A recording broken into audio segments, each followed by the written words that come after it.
file. So we started chapter 18. We read first 2 shlokas, I remember, yes? Something like this.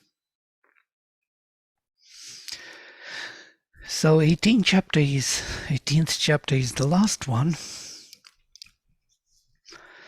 So it starts with this, Arjuna Uvacha, Sanyasasya Mahabaho Tattvam Ichhami Veditum Tyagasya Cha Arishikesha Prithag Keshini Shudana.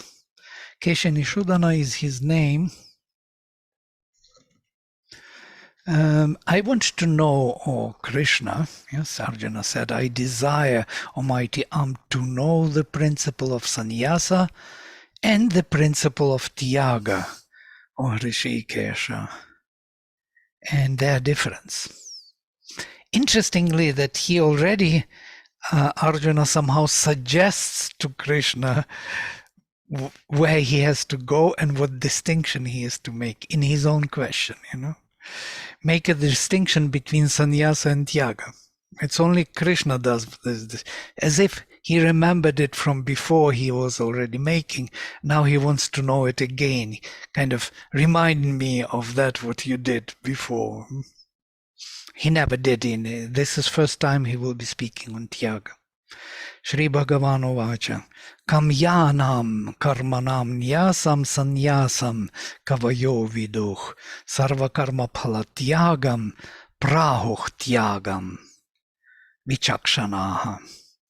So the Blessed Lord said, sages have known as sannyasa the physical depositing or laying aside of desirable actions.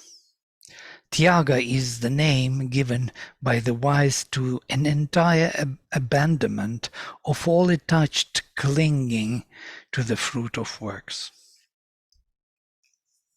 Sannyasa is well known also in Indian tradition of tapasvins. You know what they do? They, for example, collect the berries. They are very hungry, very living in the forest. They collect berries and look at them without eating, yes, because they want to eat, so they don't eat because they want to eat. This type of training of the will against one's own desire. So, but Sri Krishna sees it very differently. It's freedom from attachment to the result of action. And here he will be explaining this in more details. We didn't read this. Tyajyam doshavat ityeke karma prahuh manishinah.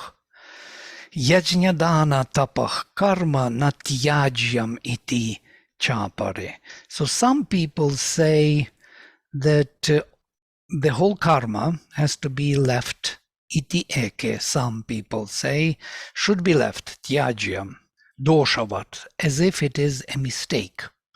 Every action is a mistake, and therefore it should be left behind. But others say that yajnadana tapah karma natyajyam should not be left. So what karma should not be left is sacrifice, giving, tapasya, concentrated effort, and action.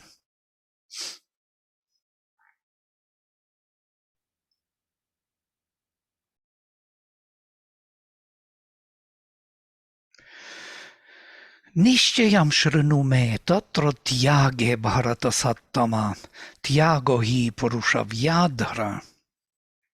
Vyagra trividhah samprakirtitah. Here my conclusions as to the renunciation tyaga, about tyaga, or best of Bharatas, Bharata Sattama. Since renunciation of works, or tiger of man, has been explained as threefold, trividhah, samprakirtitah. So there are 3 types of renunciation. There will be, of course, tamasic, rajasic, and sattvic tyaga. Yajnadana tapah karma natyajyam karyam eva tat. Yajñodanam tapahchaiva pavanani manishinam. So the yajñadana and tapah action should not be left, should be done. Thus it is. Yajñadanam and tapah, pavanani, are purifying the wise, manishinam.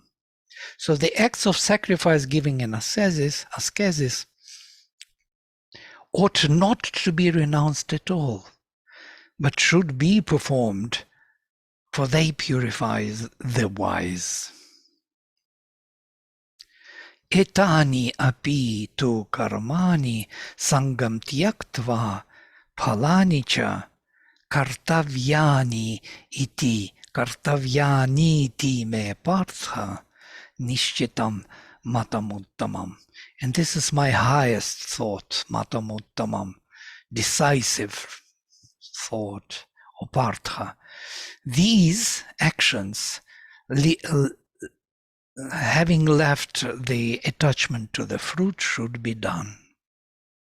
Sri Aurobindo says, even these actions certainly ought to be done, O Partha, leaving aside attachment and fruit. I will go a little bit further and then we will stop and discuss and read what Sri Aurobindo says in the notes. Niyatasya tu sannyasah karmano nopapadyate mohat tasya parityagah tamasav parikirtitah. So it is called tamasic tyaga. Parityagah tamasah parikirtitah.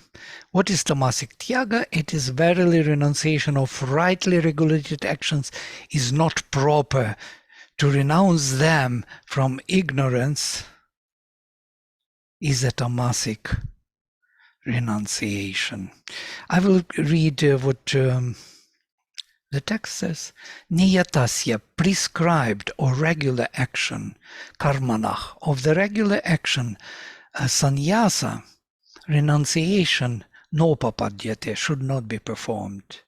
Mohat tasya parityagah.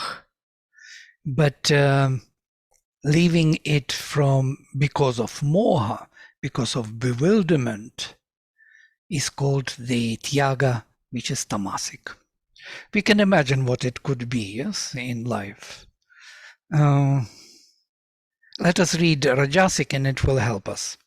Dukham ityeva yat karma kaya klesha bhayat tyajet sakritva rajasam tyagam naiva tyaga phalam labhet. Dukham, difficult. Ityeva, thus indeed. Yat karma, which karma. Kaya klesha bhayat tyajet, one leaves because of difficulties, fear, and straining or trouble to the flesh, as Sri Aurobindo translates. Sakritva rajasam tyagam. He does the rajasic renunciation. Naiva tyaga phalam labhet.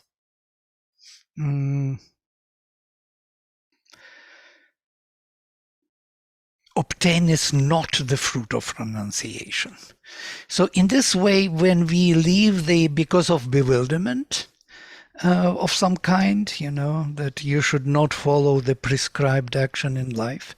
For example, you have the duty to take care of your children, of your, cats. I have a duty to take care of our cats, to feed them, to clean their poop. So I cannot leave it and say, I am tyagi.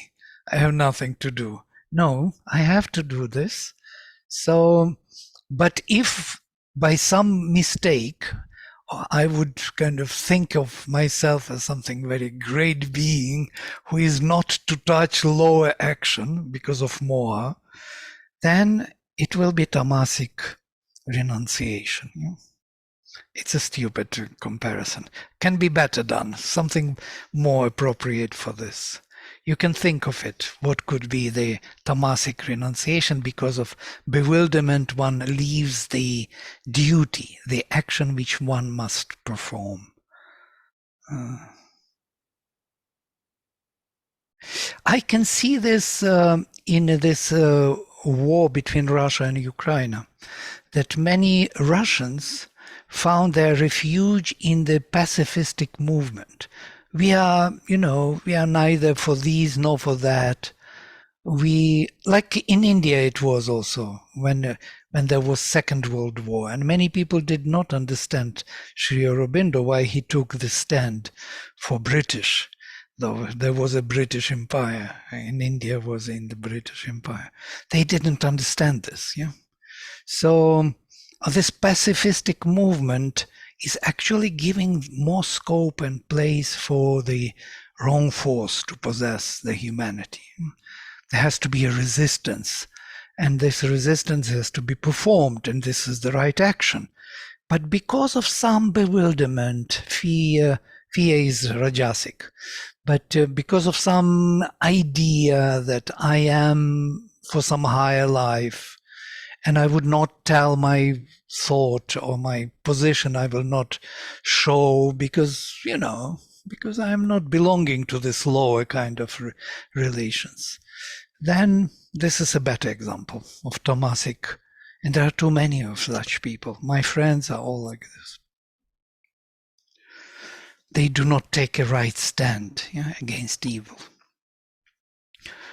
And rajasic will be fear to be engaged, fear to be judged, causing a lot of trouble for the body, maybe misunderstandings. So better I leave it. Yeah. So, but it is not leading us to the fruit of renunciation, to the real result. So implied, can I ask a question? Yes, definitely. Give examples also. So I'm just trying to understand. That means he says there is a fruit of renunciation too, just like there is a fruit of the works. And he says we should not aspire for the fruit of our work. Similarly, then there is a fruit of renunciation. He's talking about it here. Yes, you got us. You got him. He should correct his language, but he uses here palam as a result of tyaga. So what is the result of real tyaga? Is actually finding of oneself, yes, discovering the true being. So the action can lead us to the discovery of our unborn self. He will speak about this in the next. You will see, he will propose how to do sattvic renunciation. Now sattvic will come, and maybe that will explain. Because the fruit of renunciation is actually we all are looking for. We want it. Yeah. Maybe in Buddhistic tradition it's a bit differently framed. I remember when I studied Buddhism, I was also very much influenced by Buddhism, and a long period of my life I was in Buddhistic kind of framework.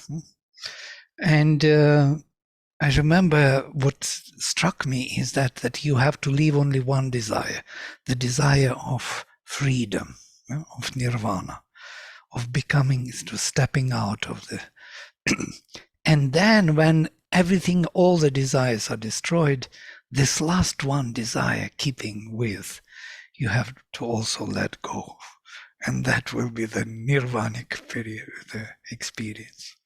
So even the last desire you have to let go. Most probably that's why you are asking about this. Is there a desire for the fruit, for the renunciation? Yeah. Yes? I don't know if I was meaning that, but it seemed like he's telling us not to go after the fruit of the work, but there is a fruit of renunciation which one should look for, perhaps, but is not getting through tamas or through rajas. I don't know. We haven't read sattva, so I have no idea. But there is some fruit of renunciation which may be desirable? Yes. So to get to that desirable fruit of renunciation, we should do something, get rid of desire. So same as in Buddhism. Here it is, the karyam ityeva yat karma niyatam kriyate arjuna sangam tyaktva phalam chaiva satyagak satviko madach. This the he who performs a rightly regulated action.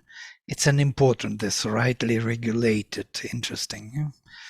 Because it has to be done, and not because of anything else, without any attachment either to the action or to the fruit of the action, that renunciation is regarded as sattvic. I know it's very boring life from the point of view of the vital being engaged, yes. No excitement, no desire, no anything. Just do mechanically like robot everything because it has to be done. But notice it is not so. I'm kind of exaggerating because it something in our vital tells us this all the time. What? Again, no, I can't do it. I need the meaning of life. I need some excitement, some no. And here is like a robot. But it is not true if we are kind of awakening to the spirit. If we have the touch of the spirit, it is just the opposite. It is the way to really get rid of those remnants of past activities, of our habits to act. This is the suggestion how to clean up those habits and remnants and be free and hold on to the spirit, because it's very difficult to hold on to it. Yeah? So, or to allow it to act through us. So one needs to do this performance. One needs to become free from attachment and fruit of action. And that is the real sattvic tyaga, which may lead us to purification of our nature, and that purification will be the cause of the self-discovery. It's not that we immediately come to the self. It will be a process. Long repetition, long practice of this will lead us to this desired fruit of renunciation. Nadveshti akushalam karma, nadveshtya kushalam karma, kushale nanushajjate tyagi sattva samad vishtah medhavi chinna samshayach. This is the description of sattvic renunciation. Nadveshti, he is not, how to say, what Shabbat says, has no aversion, yeah, to unpleasant action, akushalam karma. He's not, literally, he's not hating the imperfect work. How many of us can do this? Not to hate imperfect work. It's very difficult.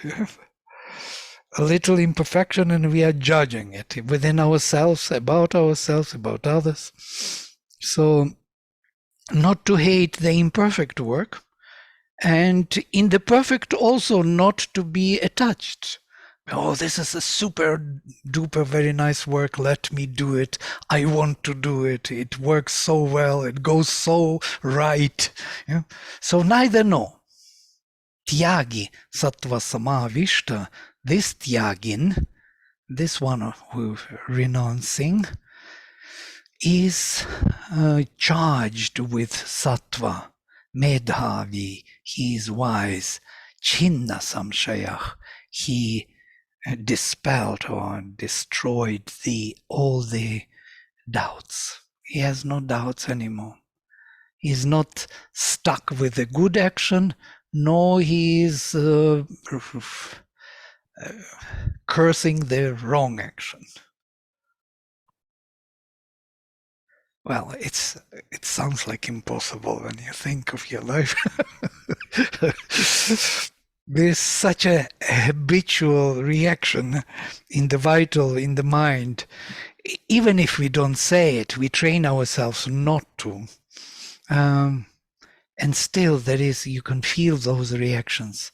It's not about kind of showing it or performing this thing. It's about really being it.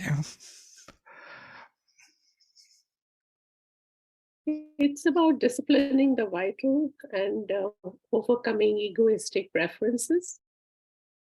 It's a constant training, I guess. Yeah, kind of.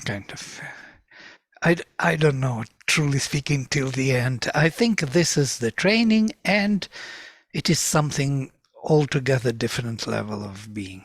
There was a very interesting story in a Sufi's tradition about one great ascetic who lived in the mountains, and everybody and I knew about him that he was pure and wise, that his desires were not, he conquered his desires. And on his heart in the mountains, he wrote the Hafiz, his name was Hafiz. Hafiz conquered the desire for wealth, and he lived in poverty. You come inside and there were all the weapons on the wall, and it was written, Hafiz conquered the desire to fight. Yeah? And everywhere there were all kind of spells written in his heart around that he conquered this, he conquered that. And then in the story they sent the very beautiful Nurmagal. Nurmagal was the beauty kind of lady. And Nurmagal came to Hafiz, and Hafiz fell in love with her.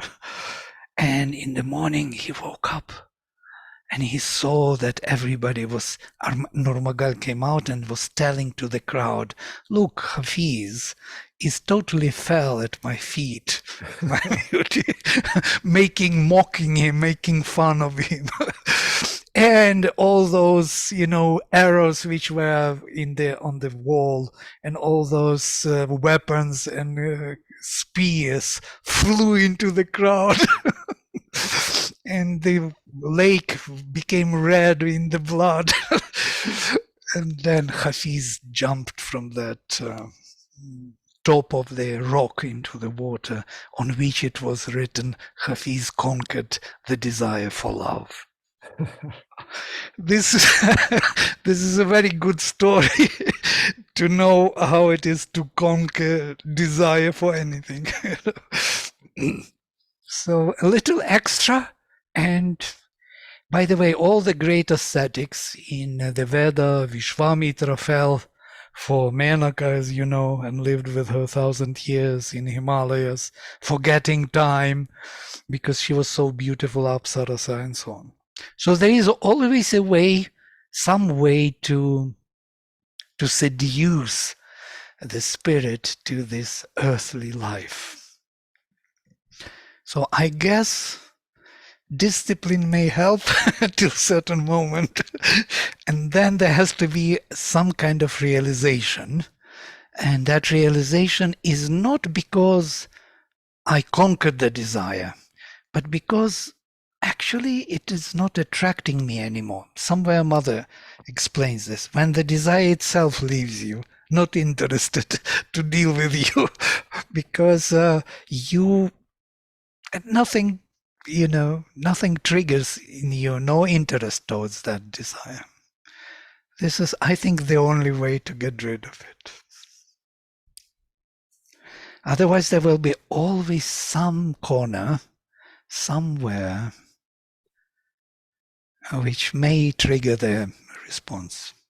Sorry to be so pessimistic, but sometimes one has to be realistic also.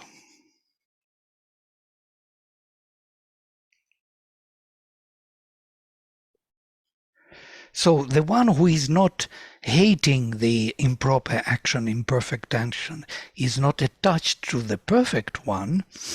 He is wise. He destroyed the doubt.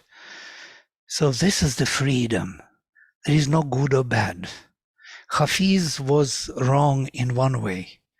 He wanted to be good against the bad. And that is always catching up with us. Yeah? It has to be neither nor. There has to be total disinterestedness in both. So, nahi deha bhrita shakyam tyaktum karmani asheshatah yastu karma phalatyagi satyagi iti abhidhiyate. By the one who has the body, to leave the karmas, all the karmas, is impossible. Nor indeed can embodied being renounce all works. Verily, he who gives up the fruit of action, he is said to be a renouncer. How can one leave all the works, all the actions, if one is in the body? Body itself demands activity, if one wants to live in it. We spoke about this not once, yes? You cannot arrive at non-action by doing nothing, as Krishna says. You have to do something for that. Anishtam ishtam mishram cha trividham karmanaf phalam bhavati atyaginam pretya natu sanyasinam kvachit. This is interesting. The three kinds of result, pleasant, unpleasant, and mixed. In these or other worlds, in this or other life, are for the slaves of desire and ego.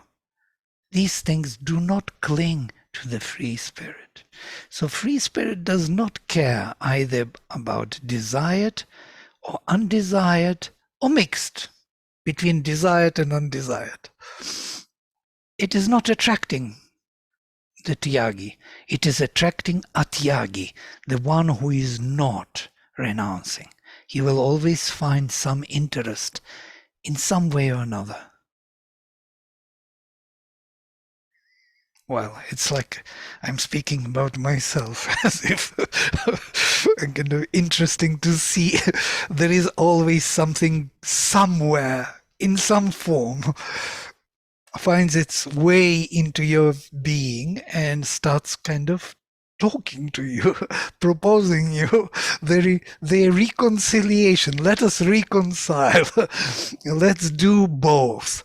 Let's satisfy all parties. Let's be spiritual in every way. Well, look at what Sri Aurobindo had to put up with in the Alipur jail. Right. The tapas of living in this little room, especially the way they, the use of for bodily elimination, the way he had to take care of that was, pretty. It's a story you don't want to tell in polite company. But he had complete lack of a complete sense of humor and detachment about it. Yeah, and how he lived in Pondi also, it was before Mother arrived. It was very basic life. But in Alipur jail, it was worse than basic. Using the same plate for.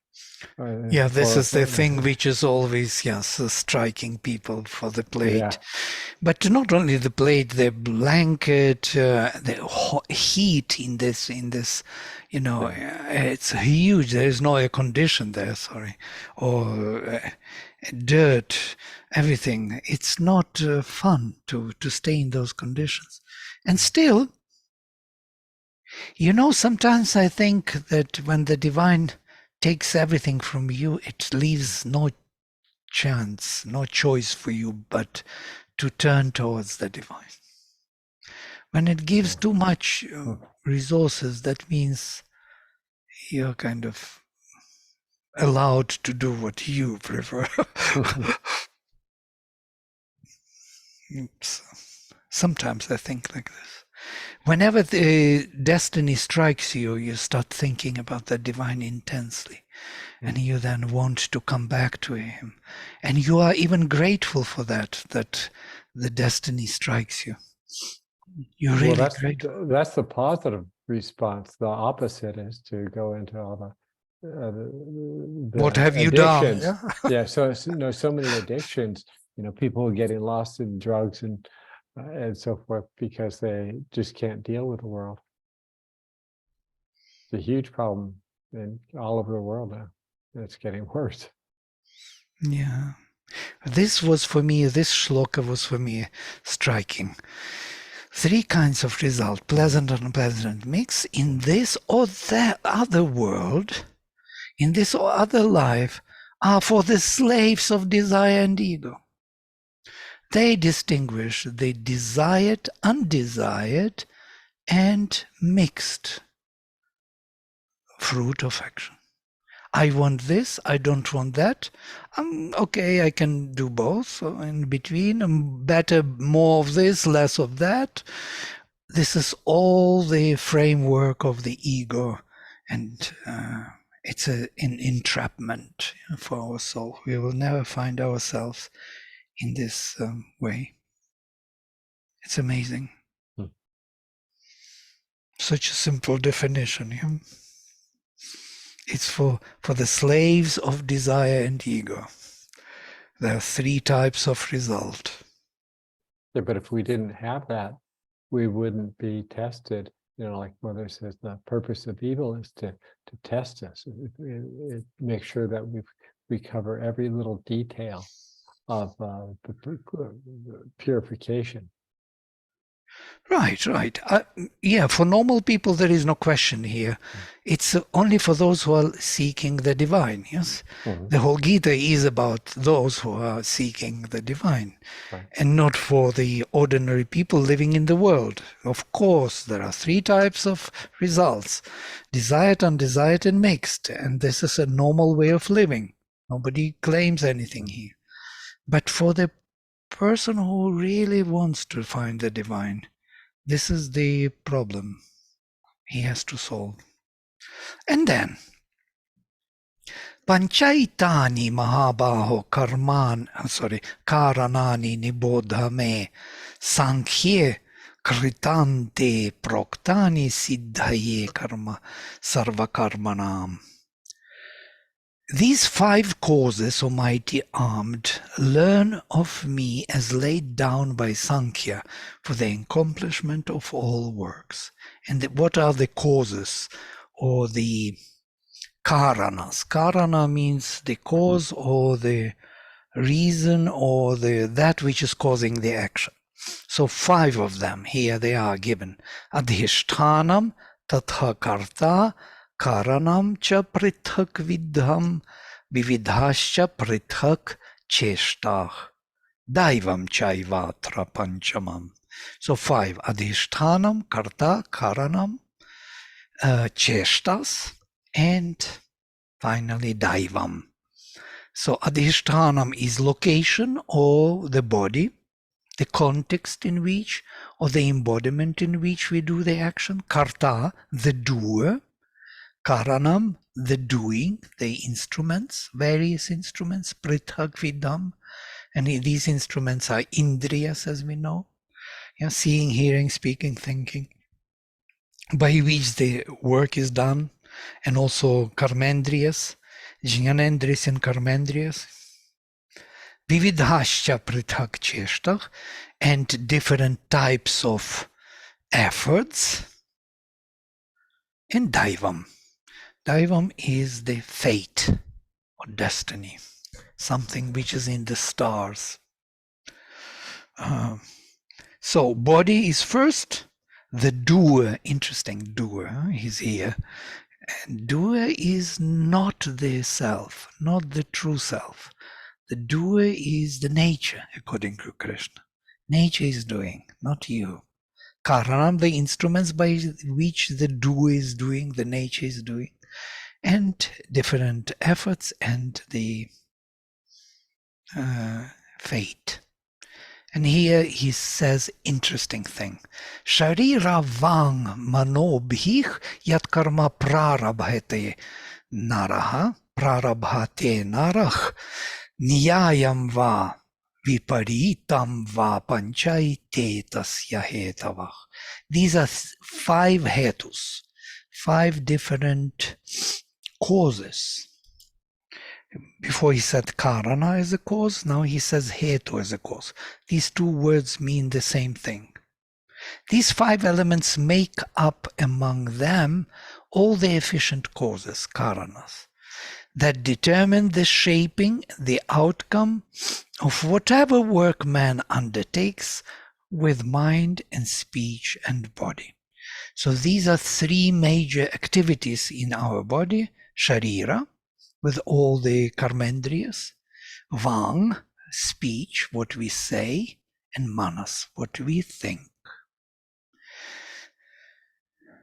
Thinking, speaking, and acting in the body.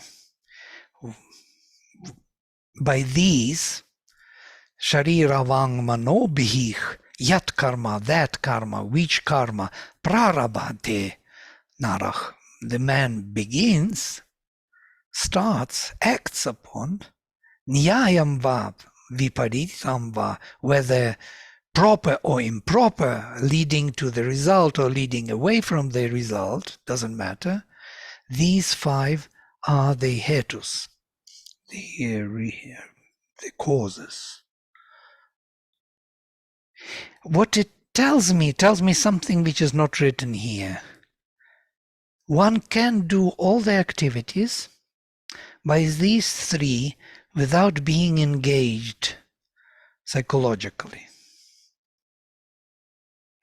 One has to train oneself to act with the body, to speak with the word, and think with the mind without choosing the preference, the attachment of particular kind, without making a choice what is right and what is wrong, without judgment in the mind, without judgment in the word, and without preference in the action. And if we do it, it's like robot a bit, yeah? We can do the same. We can speak what we think, everything, but without that attachment to the result, without leading them to the result, without manipulating with words and thoughts and actions that it will be preferable to us. This is what Mother says about sincerity, yes? Sincerity is to speak, to do, to think things as they are without trying to make them profitable for yourself. Yeah? This is amazing. Try, she says, try to do it 5 minutes and you will see how difficult it is to be sincere because we are so used to get what we want. So all our design of our character is made in such a way that we know all the tricks.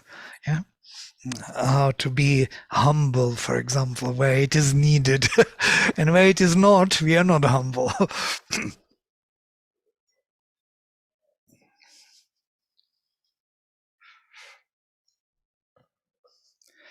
Yes. It's not about outer performance again, it's about your inner freedom. Can we get that inner freedom from all these forces which are constantly dominating our behavior? And then, tatraivam sati kartaram atmanam kevalam tuyaha pashyati akrita buddhi. Akrita buddhitvan nasapashyati durmatih. Tatraivam, there indeed, thus, or in this way, that being so, he verily, who, owing to ignorant understanding, looks on the pure self as the doer, he of perverted intelligence sees not. the one who thinks or sees that his self is the doer, he has this perverted intelligence, akrita buddhitvat, because of his not fulfilled, not completed, literally, intelligence. He has a wrong thought, durmatich, and he sees the Atman, his self, as the actor.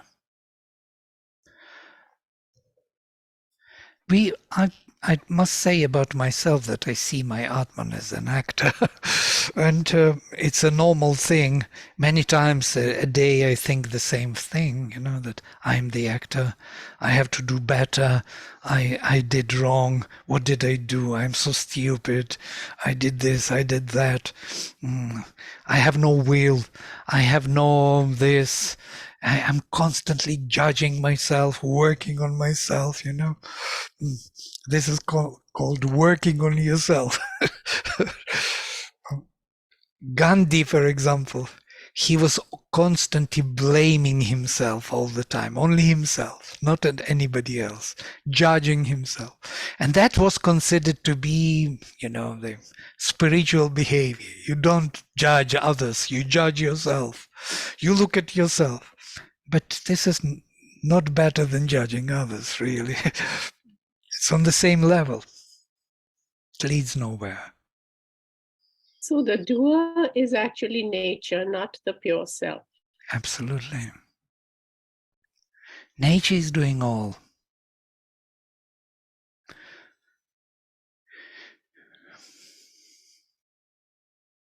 And the pure self is only the witness. For this, yes. For this first stage, yes. It has to be recovered, as Sri Aurobindo says, as witness first. Because then we will start seeing something else after. And the attitude will change, that pure witness will turn to be not a pure witness. But first you have to have it. You can't really make the conclusion. And that's the mistake we all made in integral yoga. And I'm sure that many people from integral yoga know, like Robert, about this, that we believed too soon that the action can be done without really liberation, yes, of that Purusha. So we thought that we will be able to do the second stage of Sri Aurobindo's yoga without completing the first. I actually believed so, and many of my friends and so on, we have the same idea. This is integral yoga. We are doing it for the divine, but we are saying it for the divine, but we are doing it imperfectly because we are not free. We cannot really do it for the divine. We are mixing into it all kind of things, of nature. And in this mixture we live and try to figure out what is what. But the first has to be this self free from actions of nature has to be found. And then there will be a change, or what do you call it? Adjustment. Then we will see that this self is not only a witness, but also Anumanta, yes, the one who gives sanction for nature. But that is another stage. First, as in Sri Aurobindo's yoga, you remember, first he realized his silent self, silent Brahman. Yes. And he saw everything like in the movie. He saw himself like in the movie. Yeah? Himself and others. There was no thoughts in his mind. And it was going on for months and months. And then he was arrested and put into Alipur jail.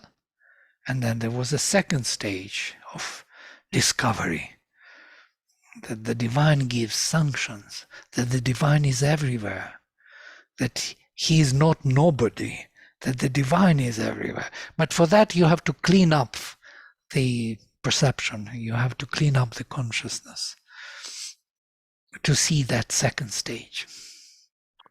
To step back a minute, to what you said about how our actions are actually being done imperfectly. We're not able to make it a complete sacrifice.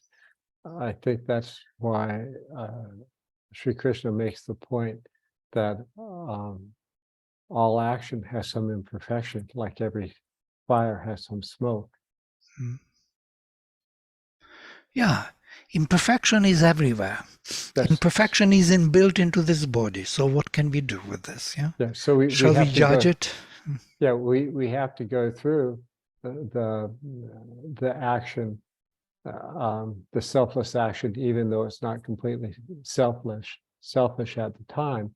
We have to go through it and do it to the best of our ability in order to proceed.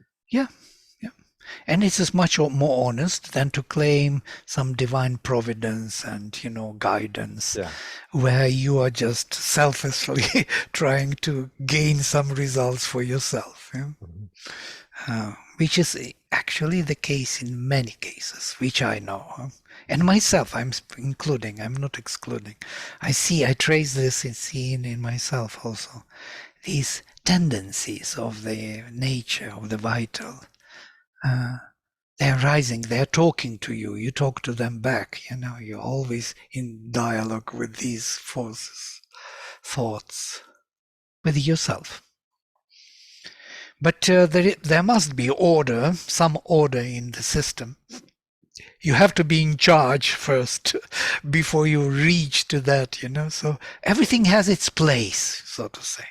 We don't need to judge. We are looking from the point of view of spiritual finding, of spiritual realization. In that sense, this is the obstacle. As Sri Aurobindo beautifully says, the ego was the helper, the ego is the bar. So the ego becomes a bar, though it was a helper before. Yes, Marta? No? Yeah, I thought you wanted to say something.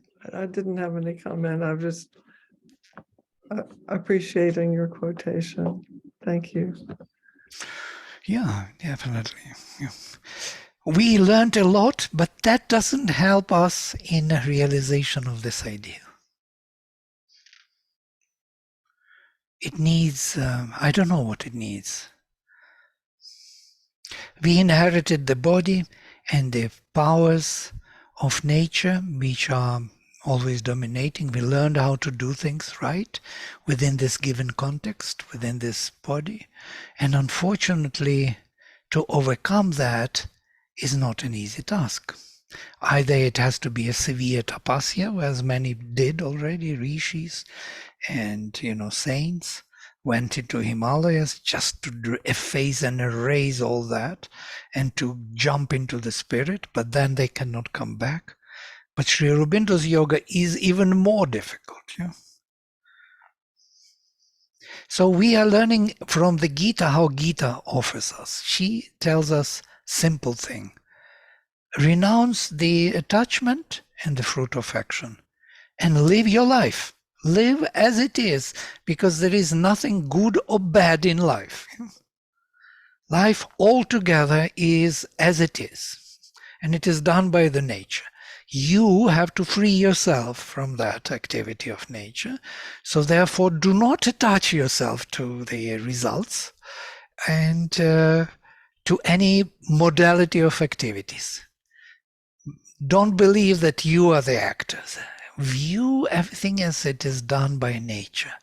See how the earth is rotating around the sun, how it is day and night are coming.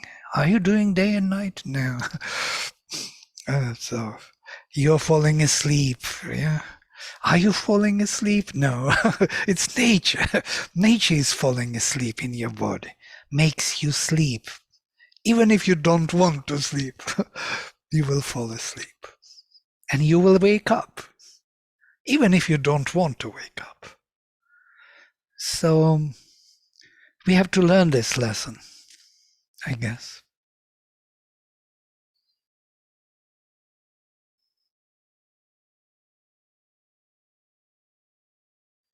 And that leads us to that symbolic thinking that we will see that everything in this world is symbolically representing the spirit. Yeah? Nature is doing this, doing that, creating these forms, those forms, and they are all nothing but the symbols of the spiritual relations, meanings, which are much deeper. We have to dive deeper to see those sanctions of the divine for nature's doings. And for that we need a scope of consciousness which we don't have because we are constantly engaged in what is right, what is wrong, what is wanted, what is not. All the energy of consciousness goes into that and disappears there. And we become narrow and small.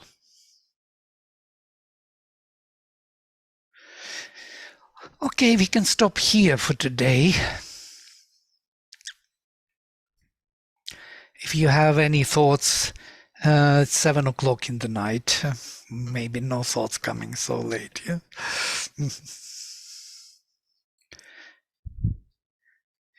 Siegfried, you should have some thoughts. It's 12 o'clock in the night in your time, in your place, or even more, 1 o'clock. Oh God. Yes, 1 o'clock. Crazy. Uh, just, just wake up, sleep. Nature causes you, makes you sleep, and you fight against nature. With the force of nature, you fight the nature force. Yeah.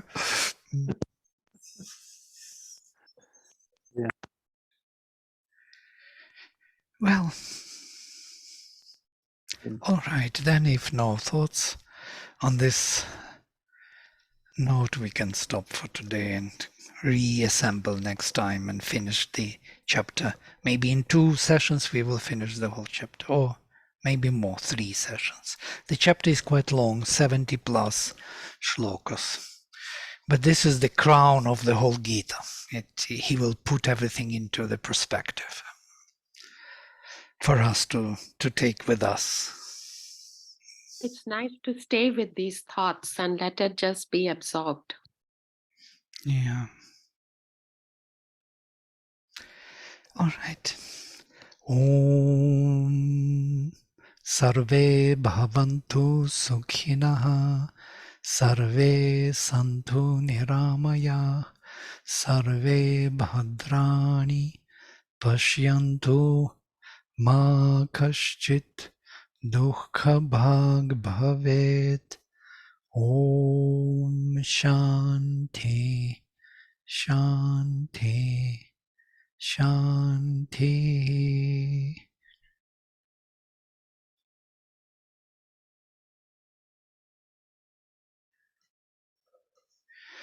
Namaste.